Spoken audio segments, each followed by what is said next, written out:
Hello mga mi, for today's vlog ay tayo naman ay magpe-prepare papuntang Pandawan. Pero bago ang lahat, kailangan nating gumising ng alas 4 para makapagluto ng pagkain ng mga bata.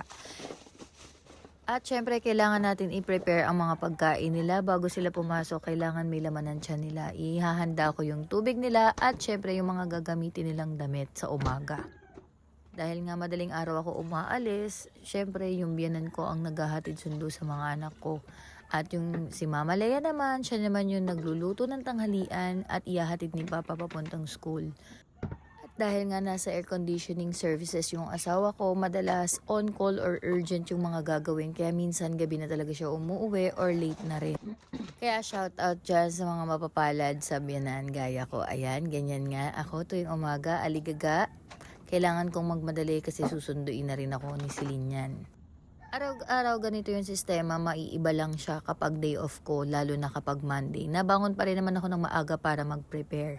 Tapos ko ngang i-prepare ang mga pagkain at mga damit nila, so kailangan na natin mag-toothbrush, syempre dahil hindi tayo pwedeng humarap sa customer na mabaho ang ating hininga.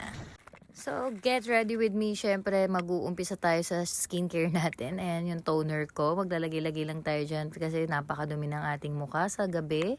Ayan, then sunscreen, hindi ko yan nakakalimutan. Kahit na umaraw or bumagyo, lagi ako nag-a-apply niyan.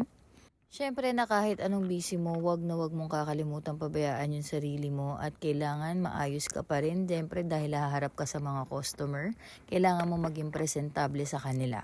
After nga niyan ay mag-a-apply naman ako ng concealer dahil ito talaga yung naging investment ko. Ewan ko mga 3 kilo na siguro yan. Charot. Pero yan, naglalagay ako talaga niyan kasi para hindi kitang-kita naman masyado yung eye bag ko at yung pinagpaguran ko. Ayan. Ganyan. At after mo ayusin yan, kailangan mong pabango.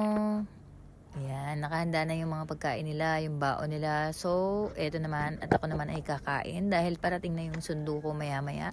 Kailangan ko rin sumi-R bago ako pumunta sa Pandawan para masarap yung feeling. Syempre, tuwing umaga. Maya-maya lang ay babangon na rin yung mga anak ko.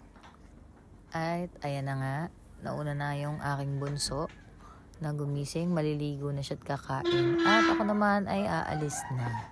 Hindi araw-araw ganito ang labas ko. Siyempre, minsan kapag walang isda, maaga ko. At pagka marami namang isda, medyo nagpapatanghali. Ayan, nakikita niyo yung kulay puting sasakyan niyan. Iyan ang dahilan, kailangan mong magtinda araw-araw dahil hindi pa namin siya tapos tulugan. Si Asset. Ayan yung ginagamit ng asawa ko para kami ay makapag-air condition. Ayan, ayan na nga si Celine. At dito na nga tayo kumukuha ng isda sa Pandawan Fishport at susunod na dito yung part 2 kung paano naman tayo kumuha ng mga isda sa Pandawan Fishport at dadalhin sa Rosario Public Market. Yun lang!